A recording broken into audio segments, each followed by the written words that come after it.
Hi all, welcome back to more Fields of Fire.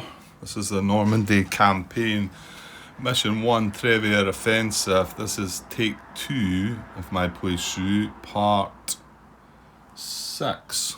Take 2, part 6, yeah, I've been bashing quite a few in. I got the first part uploaded today. I wanted to get it out there as quick as I could, and watching it back today, and a couple of glitches with the camera. I was on pause, I was on record, and all that nonsense again. I kind of got away with it, but it was still a shame. Couple of comments in there anyway. What were they? Yeah, I was going to add a comment also. Oh no, let's not go into that. Right, because I do have a few comments just to talk about. Now these came from my previous playthrough, but I'm not going to talk about. It's nothing within the playthrough. Well, it is, but it's a rule. It's a few rules that I'm maybe just not getting, and I should be kind of getting. So I'm just going to open these up just now and have a look.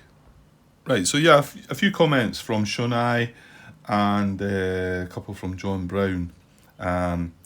One talking about how useful it is, beneficial it can be to reconstitute your squads while you're playing the game. I'm not going to read all that out, but it's there. He's made a comment on it. That's from Mission 1. That's my first playthrough, part 10. It's quite useful to go and have a look at. Like I say, I think reading out here is probably not such a great idea, so I'll leave that one. But all his comments are very useful. Not that I'm saying other comments aren't, but yeah, next one was he's talking about activation.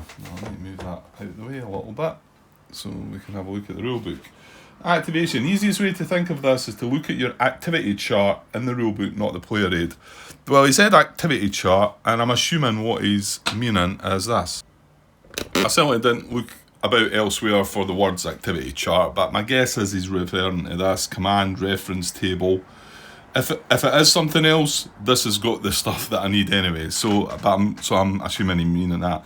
It clearly says COHQ and BNHQ are the only units able to carry out an activate order. Staff don't get to activate an order. I mean, I was okay with that, but this wasn't in the original rulebook. I very much doubt. I might be wrong with that one, but this is nice and clear, isn't it? This is nice and clear about who can activate the COHQ. The BNHQ can activate the COHQ. Now it's also a wee asterisk. While off map, can only activate the COHQ if it is communication on the BN TAC network. But the COHQ always carries about that BN TAC network, so he's always able to communicate.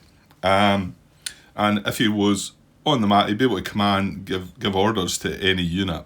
But he can activate the COHQ. And then the only other unit that can carry out an activation is the COHQ himself, and he can activate CO staff and all lower HQs.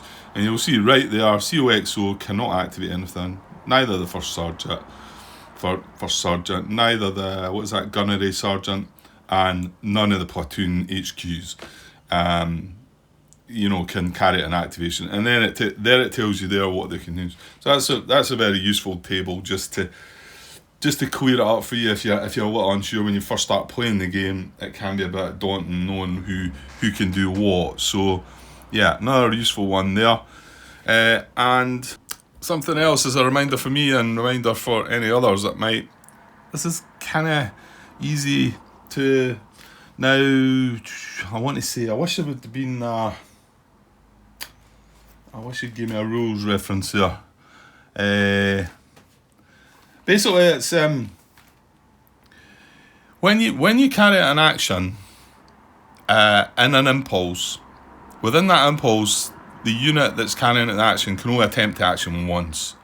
If you go into another impulse and he's able to get some command, you're mainly talking like say you activate 3-2 platoon, right? And yeah, that's a poor example. Oh well, yeah, the one he gives me is infiltrate, let's say we move 3-2 platoon, and we give an order. Second platoon HQ gives an order for 3-2 platoon A to infiltrate onto this card. Say, right, there's VOFs on it, so it can infiltrate on that card. Right. Let's say he succeeds in his infiltration. Right. Now, let's say the second platoon HQ went with him. Now he's not exposed because he carried out an infiltrate action. Now he can't get another action to infiltrate again to another card. However, because it's in the same impulse. However, let's say the next step is the general initiative impulse. We draw a card. He could then act on his own orders, and that's the next thing I'm going to get to about general initiative, because I've been sort of blundering my way through that a little bit. As then he could take an order himself to infiltrate onto this card. So he could carry out infiltration twice, but it's got to be in separate impulses. And this is why Shania brought it up to me, because I was trying to move my first sergeant down into the staging area, and I was talking about moving him down and then moving him back. But I was trying to do, because he wasn't getting, because I thought he wasn't getting exposed, moving into the staging area, which turns out to be not true. He would have been exposed. But however, like he said, that even if he were not exposed, he can't take the same action twice in one impulse. So for example, he can infiltrate or move from one staging card to the other in the staff impulse, and then move again on general initiative. Two different impulses, but not move, then move again in the staff impulse. Yeah, you know what? I knew that, but I'm glad you brought it up. I knew the rule was there, but I'm glad it's been brought to attention, because I think it was just clouded over a bit, that, and I wasn't considering it properly. So I'm glad it's been brought up. And then the other one is 4.1.3. 4.1.3. Another bit I want to look at, show you. Again, Shania's comment as, in the general initiative phase, you don't need an HQ to give the order except for the actions listed in 4.1.3. And then he tells me, like, the actions I was trying to do, I felt like I needed an HQ. Well, let's look at this. Yeah, if you look at these actions here, and if you look at, the majority of actions, right, the originator that's required to do it is either an HQ or HQ and staff, right? That's who needs to do it. But this is when we're talking about under, not under general initiative, right? This is you getting orders from your HQs to do things. They're ordering you to supplement a squad, or they're making an order to supplement a squad. They're detaching a team. They're sending an order to a squad to say, get assault team ready, and the assault team's breaking off and they're reducing it to 2 steps. So all these orders pretty much require the HQ or staff. So, but when you come to general initiative, this doesn't count. And again, this has been one that's been clouded over for me. But I've been looking at this because I must have been talking about it, and I think I refused to take a general initiative order on because I thought it had to be an HQ that carried out the action. But that's the whole point of general initiative. It's so you can do it yourself. You're out there on your own, and you're taking an initiative to do this action yourself. I mean, it's me that's deciding what I want the unit to do. I'm the player and whatever, but I don't need to go through an HQ to do it, if you like. However, there are some, and this is maybe where I was getting thrown a little bit, because I know I talked properly about exhort not being an action you could do without the HQ. So here it is here. Rather than read all that, let's just read that. And this is under 4.1.3, command limitations. And it tells you 3 for daytime, how much they can use. But let's just read that bit rather than extend it too much. There are some actions that always require an HQ staff to be the originator, even if attempted under general initiative. So that's the only ones there. If they're not mentioned there, and I bet if we look through the action menus, I think these all have a little note attached to them. So you can see exhort, reconstitute a platoon, reconstitute COHQ, creating, dispatching, dismissing a runner, designating a new tactical control, attempt to reconstitute a squad, and fire FPF or FPL. So let's just have a glance at some of them. Well, we know Exhort's right there. It's got a little 1 beside it, and that tells you down there that requires Originator HQ to carry out in general initiative, right? So let me see if I can find any of the other ones. Well, I say my guess is they're all going to be in that. There you go. Reconstitute the COHQ. That's got a little 1 beside it. And my guess will be, yeah, there must be some on this page because it's got the note down the bottom. There we go. Attempt to reconstitute a squad. So that was one of the other ones. And is that it? No, there's another one. Actually, that's carried on from this combat actions menu, so I'm guessing it's in here. No, it wasn't one of them. Must be on that page right enough. Oh, it looks like that one's not got the little note. Is that the one that was it talked about fire, FPF, FPL? Or is that a different thing, maybe? Hang on. Yeah, actually there's far more on this one than I thought. I just didn't quite see the number 1. So we've got Exhort, reconstitute a platoon HQ, reconstitute the COHQ, create a runner, dispatch a runner, dismiss a runner. That one's not. Actually, I think that's one as well. So maybe a little glitch there, no? Designating a new tactical control, 4.21L. Yeah, that doesn't have the wee 1 there, so my guess is that should have a wee 1 as a note saying that requires Originator HQ as well.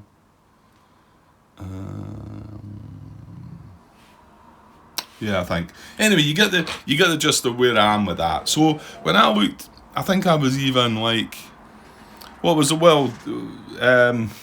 Shania's pointed out, I've got pick up and supplement. So pick up was one of the actions I don't think I carried it out because I thought it had to be an HQ. No, I definitely know the reconstitute. Sorry, I wasn't supplement. Is that not one of them? No, it's over here. Get myself muddled. Alright, supplement a squad. That one there. And that was one I thought, and that's why I got my first sergeant involved because I thought he had to be involved. Or when in general initiative, I thought, oh, I'll just supplement that squad now. And then I thought, no way, I can't. I need an HQ. Well, that's wrong. I can do that as long as it's not got that note that tells you, or look, as long as it's not one of these. If it's one of them, you need the HQ to do it. So thanks for all your comments there, Shania. The last one maybe. Yeah, let me see a second. Right, the last one. It was when I was. I think it was when I was a little confused. Unfortunately, he doesn't put any timestamps down. So this is from my first attempt, part 10. He says, casualty capture is exactly like that, and in brackets, in a lot less words, in 2nd edition. You only need someone there to take living prisoner to act as guards. Abstracted non-combatant units of your company can grab the dead guys. So I've replied to that and saying that, hi Shania, I think the part of this that was bothering me was the wording. And the wording is there. It says, any enemy casualties on unoccupied or friendly occupied cards. It's an or there, it's unoccupied or friendly occupied cards are automatically captured and do not require guards.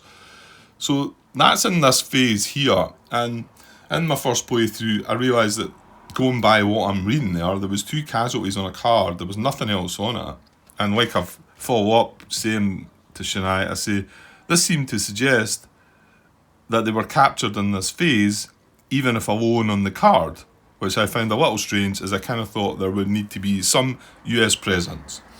It felt a bit odd. And with what he said there, that doesn't quite clear it up as if,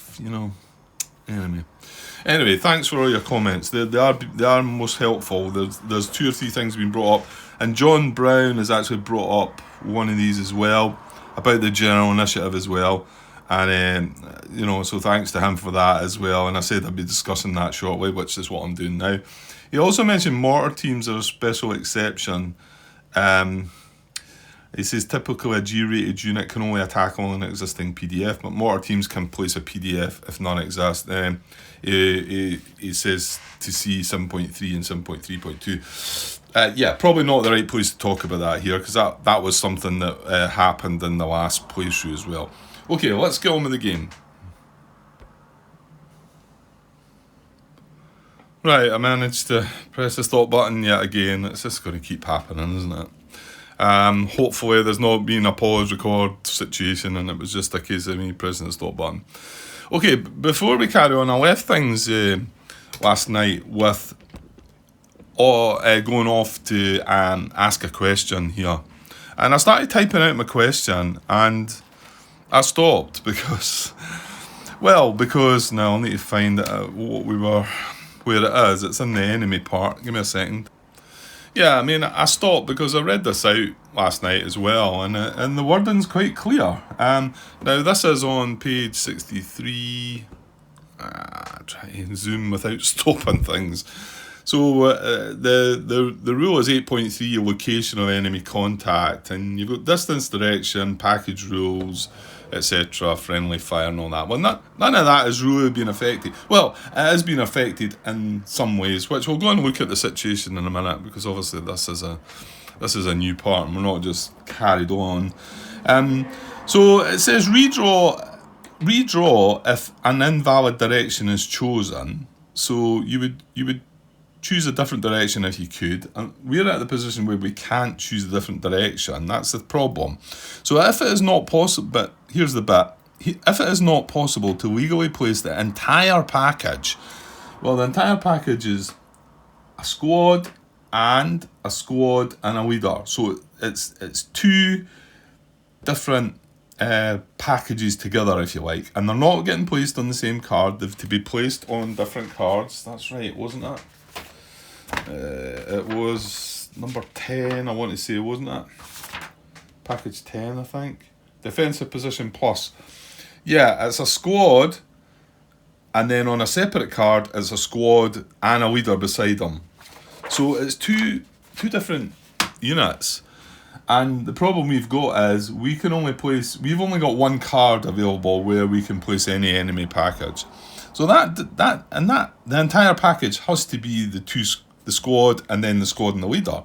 So I was my question was going to be, can I not just place part of the package? It does tell you right there. I don't need to ask that question. So if it is not possible to illegally place the entire package due to lack of counters or because the above requirements are not possible, well, to me, the requirement here would be, I don't know, there's only one. I mean, I could read through this and find out. There's only one card I can possibly place them on.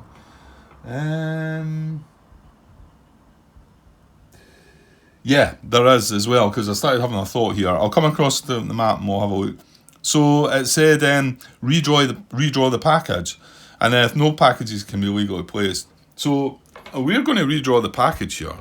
And just before we do, the situation was, right, this card shouldn't really be here. This is the card we placed, because we started carrying out the package placement. We drew front, in fact, did we draw a card for front right? Because it has to be, sorry. The package placement rule we got was adjacent. Now, can we override that? I wonder. Oh, God. I hope that's not the case. And because, right, hang on, let's take that off. Here was the package. Here was the contact. This was the trigger for the contact. Let's take that away for the moment as well. Now, our package was package 10, which is a squad. Sorry, that was that guy, actually. There was a squad, and then and it didn't say any cover, so he comes under our trenches. Then there was also, that was going on one card, and then there was a squad and a leader. He would have been going under trenches as well on another card. But the package placement that we drew was on adjacent card. I don't even think it would matter if it was a different card or not, because the problem is The only places you can place within this mission, anyway, within this mission, the only unit placement locations you've got are per package table placement, and that's what we got. And it said adjacent. What did it say? Adjacent on adjacent cards, right? On adjacent card, right? So you've either got that or front at max line of sight, left at max line of sight, right at max line of sight. Left at max line of sight, there's a German unit on there. We cannot place anything on that. We cannot place a German unit on that. We cannot. It's the same here. We cannot place a German unit on that. So the only other option we've got is here, and that's what we decide to do. So we draw a card and we start placing the package, and so I get that bit placed, and then I think, right, I've got to place this. It has to go on another card. It has to be adjacent, and this is what I'm starting to think now, because, well, hang on though, Grant. It couldn't go here anyway, because then it would be firing through this. Yeah, and that brings another thing up, which I'll not say right now. Well, I might as well say it, because if we could ignore, sort of say, right, we can't play it on adjacent card, but can we place it up here, then we could have possibly drawn a hill and put the unit above it. But I just asked recently about firing through. I mean, it was from a friendly point of view, but I think this is the same for the enemy. If he was up one level, firing on this card that was at, like, this is level 1, this is level 1, this would be at level 2. He cannot fire through that card into this card. Although he can see it, he can't fire through that card into this card unless the fire is coming from an H-rated weapon or a tripod machine gun, which has overhead fire, and that would be allowed. Well, this situation, that doesn't have that, so I don't even think I would be able to place it up there. But my gut feeling here is we've picked our unit placement selection, and that is adjacent card. So I don't think I can start rolling. If I didn't have an option at all, then I would roll another package placement, another unit placement selection. You know, if I didn't have one at all, and there was one available. But right now there is one of these available, but there's only one. So I'm going to just call it here, and then I'm going to leave that card there though, because that is the card that we would have drawn. But I'm going to take that package away, and we're going to redraw a different package now. So, I mean, there's quite a possibility that there's quite a few packages there that aren't going to be able to be placed. I'm not going to look through them and try and work out which ones are what. I'm just going to draw. Now you're looking at the wrong thing. I'm looking at the actual packages, which I need to be looking at the package C options, because it was a C, wasn't it? Wasn't it? No, it's an A. Sorry, my bad. It's an A. Yeah, and that we got a 5, and that was a defensive position plus. So I'm going to re-roll this now. By all means, please let me know if I'm getting some of this wrong. Just looking at some of the comments again there today, and I'm definitely not grasping everything correctly.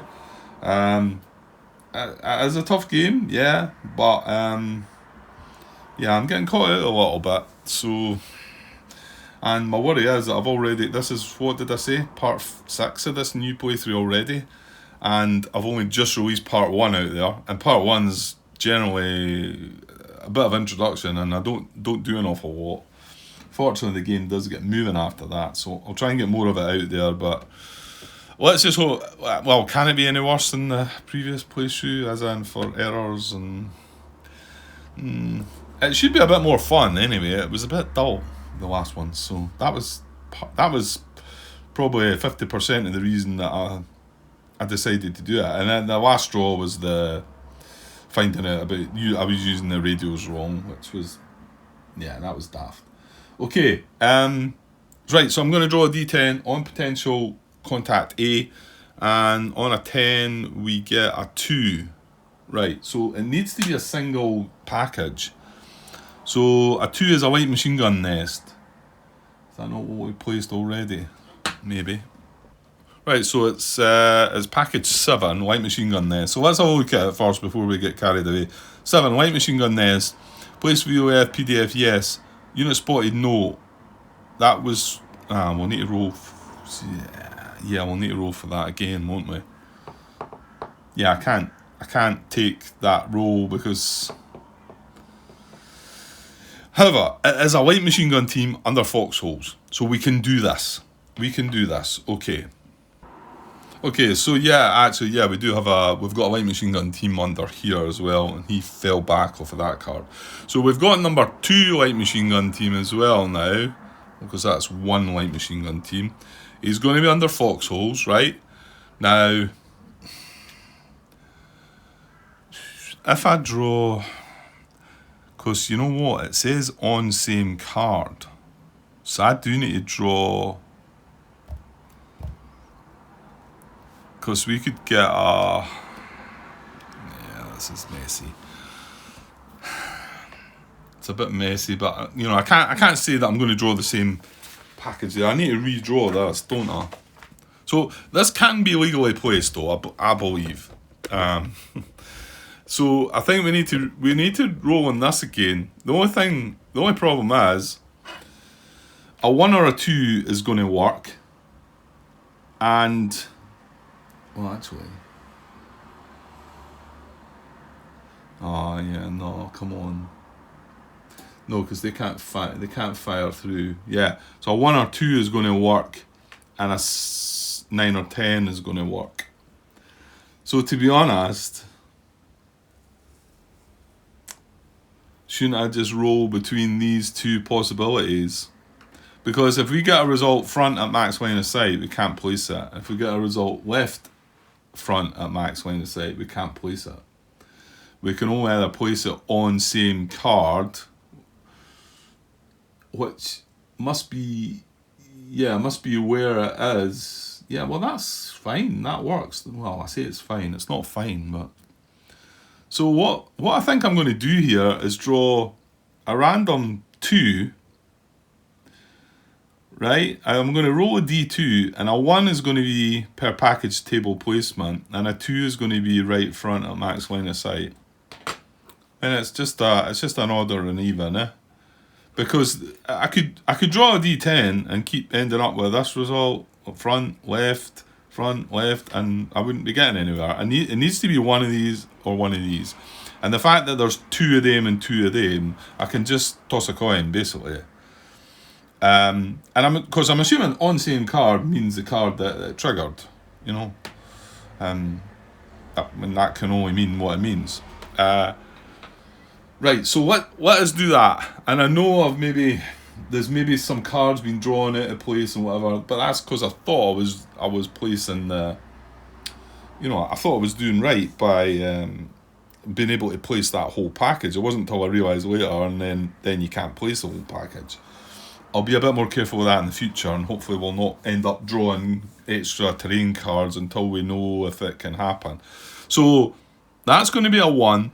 And that's going to be a 2 on a D2. Here we go. And it is a 2, so kind of good. It's not going to be in the same card. So it is going to be right front and max line of sight, okay? Right, stop the recording again. Great. Okay, so I'll keep this card though, because that was the next card on the top of the terrain deck, right? So we would now draw right front at max line of sight. However, we're not finished drawing here because he has long range, and if I put him there, he's going to be at close range. And like we've found out recently, even though there's green borders, I can't fire through that card. If I was to draw a hill here, I would be able to fire over the top of that and into the card that I'm meant to be trying to attack, you know, contact which triggered me, right? So I will draw a card here, and then if it's not a hill, we'll just shuffle it back in and forget all about it, right? Oh, I thought it was a hill at first. Right, no, it's not. It's open field. So there's no point putting that up there. Like I say, Shania said that he would draw the card, and then if it wasn't a hill, just shuffle it back in. So that's what I'm doing. So that light machine gun team, number 2 light machine gun team, is going to go on the woods there. And yeah, hopefully we've got all that right, or near enough right. Well, no, I want it right, to be honest. So 2-1 light machine gun team. There. Not spotted, if I recall. Let me just see it there. Package 7. Yeah, it's not spotted. It's under foxholes. So there, and it's automatic weapons. Okay. So we have where's the small arms? The small arms must have been from previous, right? So we have a PDF coming from that, and we have automatic weapons from that on that. Okay. Now again, I don't think we've got anything that can fire back on this, have we? Because that's just an assault team, isn't it? Yeah. So point blank range is no good to fire back. Well, actually, he can't fire back anyway. He's not spotted, is he? So this is spotted. This is an 88, but nothing firing at that either. Then this must be assault team as well. Yeah. Oh yeah, we're waiting to open fire on that though because of and oh yeah. Well, this is a good time to add the question. Add the. What did I talk about this? No, I don't think so. Because I was a little confused about the fact that this is on a higher elevation than this. Can we not fire over the top of this card? And to be honest, it was actually this one I looked at, thinking, can we not attack this? But we're firing over friendly units. But we're up higher. But it's still the same. Now Ash and I added a question today to it because I thought, what if this was up even higher? You know, maybe it was 3 hills up above. Can it not then fire down on that? He said no. As long as there's an intervening card with friendly units on it. Now, I'll add it here again. Does this work the same for the enemy? Shouldn't If it was the other way about and he had enemy units in between him and me, would he not be able to fire as well unless it was overhead fire? So I'll leave that question there, although I might need to add that. In fact, I will. I think I will add it. Because he picked up on my follow-up question there. He's on the ball. It's great to have somebody that'll answer these. And I hope they're not dumb. And I was almost about to ask a dumb one there, I think. I mean, it clearly says that if you can't place a whole package, you redraw it. So that's what we've done. Hopefully that was all right. So yeah, and the answer was it doesn't matter how high up they are. They need to, they need to have an H-rated weapon or a tripod machine gun, to have so that they've got overhead fire, and then it would be able to fire onto this. And I think this is the same firing up the hill. It'd be the same thing. Okay, so that package placed there, that was that resolved. We've still got one more package to resolve. Some contact to resolve, haven't we? Yeah, I'm just going to pause a second and just look over that. Yeah, I think things okay. I was just looking at the Red Star cluster here, and when that was fired, I know that caused the ceasefire. Does that come away right away, though? I'm just, wondering as the turn moves on, because no, I don't think this comes away until the end of the. Well, tell us on the pyrotechnics come away at the end of in the cleanup phase. I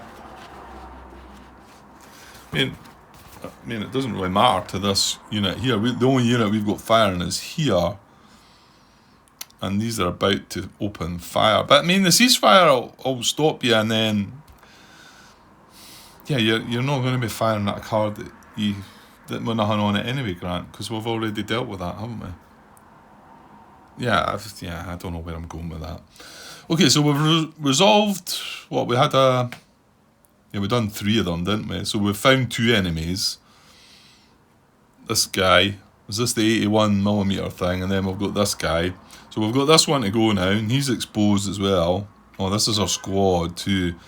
So that would have been one thing if he did appear on this same card. If it had been same card, we would have been heavily engaged, wouldn't we?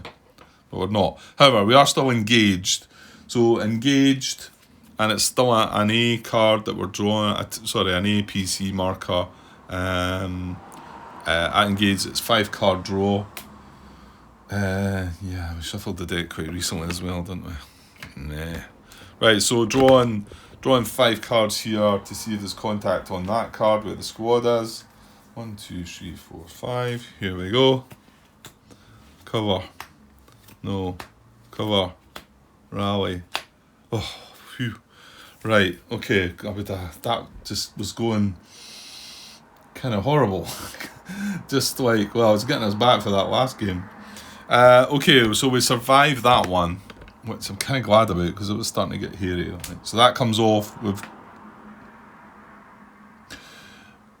Oh yeah, how's he getting fired at from him? Ah, yeah, I know why he's getting fired at from him, because he fell back and then switched his fire, didn't he? Because this is 2 steps and this is only 1 step. So that's why he was getting fired on. But I think that potential contact should have still been there, and we should have still been resolving that. I think that was fine. So yeah, current activity is still engaged. That's us completed the potential contact part of things. So back to the sequence of play. Potential contact evaluation segment. We've done all that. We've done that. Place any available VOFs and PDFs. Update the current activity marker before moving on to the next PC marker. Well, we did all that, hopefully properly, with that sort of glitch in between. But I think we dealt with that okay as well, hopefully. Right. So now, things are going to happen here then. So now we're moving on to the pinned recovery segment. Remove pin markers from any vehicle or infantry units that are not under a VOF. Right, so we've got a bunch of pin markers. Well, this guy, of course, here to start with, because he's now not under fire anymore. Yeah, that must have got taken away in the last part. Oh no, that was just this part, because the fire mission update segment comes before all this. Yeah. So now there's no incoming. It went away, so we can take the pin marker off him, and then all these guys here are not getting fired upon. So let me get them off. Right, okay, there's nobody else. Right, but here we go then. So on this card, oh yeah, the mortar got hit as well, didn't it? Okay, what is this? First Sergeant and 50 cal machine gun. So he's an option too. However, he's exposed and they can't fire while they're exposed, the machine gun, because it's a tripod thing and whatever. However, this is an H-rated weapon, and let's just find this rule again. Yeah, so rule 7.2.3, overhead fire. Tripod mounted machine gun and units with a heavy weapons VOF rating are capable of overhead fire. Following intervening troops can be fired over with these weapons. So the one that applies to us is a unit which is on, it's the first one I think. A unit which is on the same level as the target and at least 1 level lower than the firing unit. Yeah, that's the one. Yeah, so these intervening troops in here are on the same level as the target. That's the target. And 1 level lower. Does it just say 1 level lower? 1 level lower. Oh, sorry, and at least 1 level lower, because I was about to start saying, he just told me that it wouldn't matter. At least 1 level lower. So this could be a way up at level 6, at least 1 level lower. Then these can be fired up over now. So, yeah, I'm definitely going to have to find out if this is the same. Well, you know what? It must be the same for the enemy. This is in Rule 7, Weapons and Fire Support. This is not just about US weapons. So it is exactly the same. Well, it depends on, can the enemy fire at their own units and whatever. We know they don't care about firing on units of both enemy and friendly in the 1 hex. Yeah, but they don't automatically fire on their own units. So no, I think this is exactly the same. I think the enemy would do exactly the same here. So anyway, so we've got this mortar. which is an H-rated weapon. So with a heavy weapons VOF rating, we're capable of overhead fire. You know, a mortar's going up and over, isn't it? And it's got a range. Oh, it's dropped. Was it always long range? Oh, it was, yeah, okay. That was that other one. It was that mortar team that I remember was very long. So it's long range, so it can go 1, 2 cards. So yeah, so we're going to fire on that. Now that will place a PDF. Yeah, so I'm going to...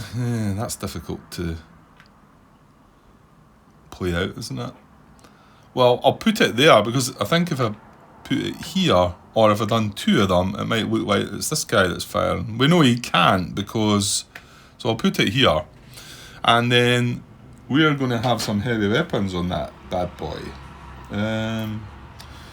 Where are we?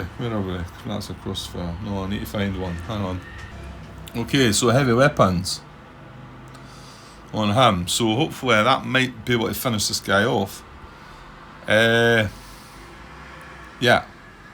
that's right. I'm good with that. So that was, and that just happened in the pinned recovery segment.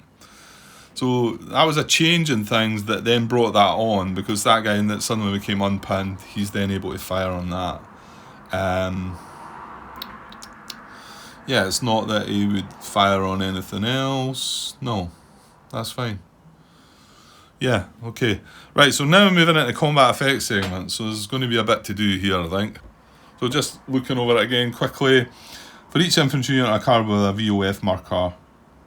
Resolve any flamethrower attacks. There's none of them. Determine the NCM. Draw an action card to determine if the fire is effective. If the unit is hit, draw another action card to determine the hit's effects based on the unit's experience. Update ammo levels of units exerting basic VOF as per blah blah blah. And remember, it says here, do not adjust VOF PDF until you move into the cleanup phase. Right, I'm not going to keep going over that because we know how that works now. Right, I'm definitely going to get myself on a hunt for another app. Although I like most of how this works, I just stopped the recording yet again. And it doesn't really, it just means I've got to splice the parts together, which isn't a biggie. But I don't know how much I've recorded now as well, and I like to I like to know that. So, right, now this is getting a bit more messy, and what I used to do, I want to say, I know I used to do a dice, or use a marker or something, because when there's more, yeah, I should be able to be okay just now. What we'll do, what I generally do is look at my units first. That's how I've always done it. I've always dealt with the combat on my units first. So what have we got? There's nothing along there. Right, the first, we'll go left to right, top to bottom. I think that makes some kind of sense. So this is the first unit we come to on our side, right? I like to just do mine first, then I'll get to his. So this guy is in the hedgerow bocage. The fire is coming in from the green border, so he gets the higher number of +2. And he's getting fired up by this exposed, pinned light machine gun. So it's all pinned fire. There's no other fire coming from anywhere else. So it's a +2 I'm getting to that fire. However, I'm exposed, squad that's exposed. So it's +2, +4, -2. So I'm getting a +2 to this. So that is my NCM. And we're going to draw on to see on a +2. And a +2 is a hit. Just a hit. +3 would have been pinned. Yeah, well, it's definitely +2, Grant. Okay, so it's a hit. The squad is line. There's 2 steps. Oh my god. That's horrible, isn't it? So we're getting a casualty and a paralysed unit. So this unit is gone. That's devastating. So he's away. Now we can look at trying to bring him back from the dead. Well, it's not quite back from the dead, but so I've got 1 Shree platoon here as well. I've got 2 squads that have been removed. I must have. I know this got a bit messy. Well, this is definitely going far worse than the previous attempt. What else do I need? Oh, it's a casualty. So we've got a paralysed unit and a casualty. Well, casualties just don't go under anything. Now, he was still exposed, so the paralysed unit is pinned. And, I mean, he's got to keep his exposed status. I mean, that's going to come off anyway, but that was not a good start, was it? Right, right, moving along then. Moving on to this guy. He's getting heavy weapons. This was a grenade that was targeted on the foxholes that light machine gun was in, and he fell back. I'm still comfortable that the grenade is just targeting the foxhole. It's not doing anything else to the card. If it was a grenade miss, yes. So that's an assault team with a -2 in the marsh. He's only getting +1, so it's -5 +1. It's a -4 he's getting. He's like in trouble. So -4. It was almost getting away with a pin. Look, the only hit is a -4. Great. Right, so that's on an assault team, which is line. So he's a P result, so he's paralysed as well. There we go. So paralysed and pinned. Paralysed, pinned, and still exposed as far as I'm aware. And I can take that off. Okay, that's 2 out of the 3 that are getting attacked. So this guy now, who's undercover, exposed, he's an assault team as well.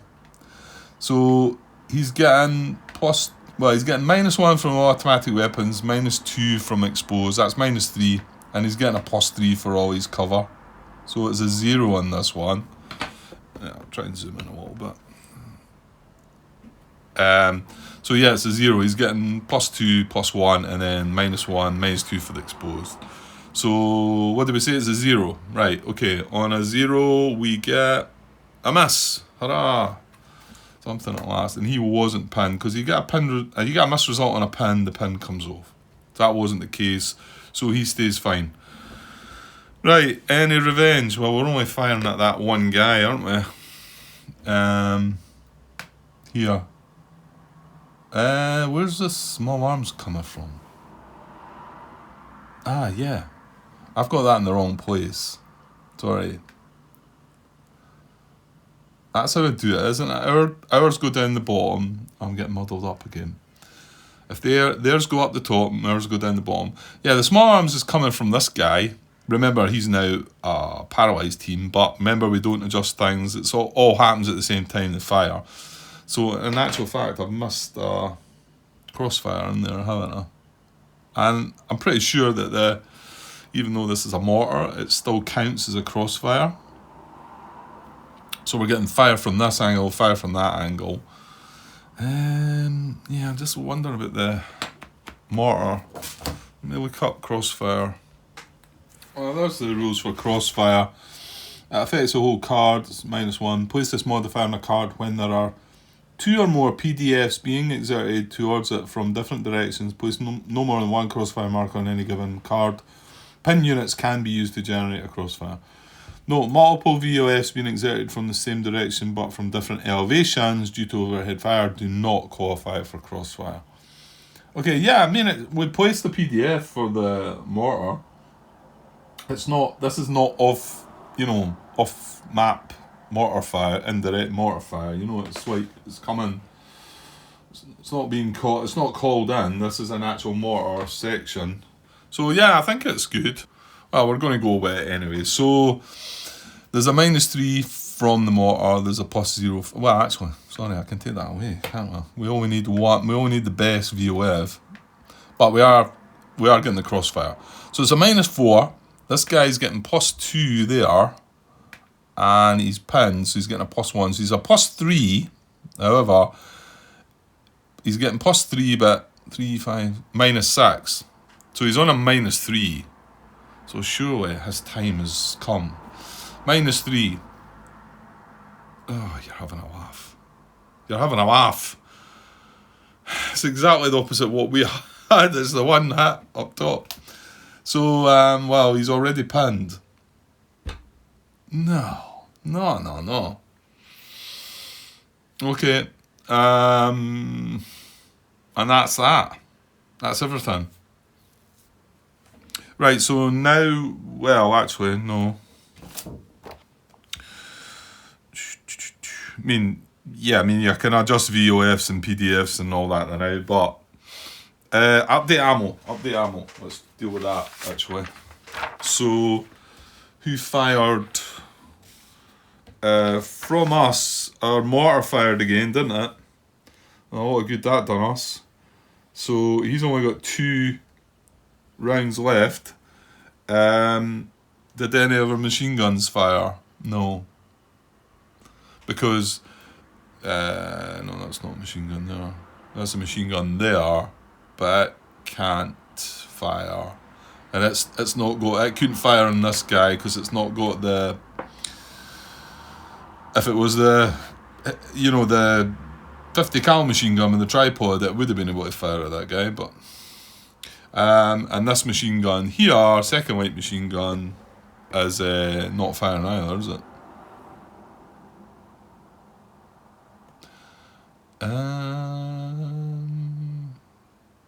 No, because I've just realised that could have been firing on that too, couldn't it? If it had an H. Why did we have to have the first sergeant in there? If we'd had him in either one of them, I think we would have got some fire going. Right, so none of our machine guns, just our mortar, and we didn't fire anything else. And they brought a second, number 2 light machine gun onto the map as well, team, whose line and who starts with 6 ammo. Right, so who fired? 1 light machine gun fired, that's that one there. So he's down to 3 ammo left. And the 88mm there fired. He's down to 5 ammo left. And then the second light machine gun, which was the new one there. Oh yeah, I'm forgetting, remember this is unspotted. No, that's not who we were looking at though, was it? No, I was looking at that. He's unspotted, mind. Anyway, he fired as well, so he's down to 5 as well.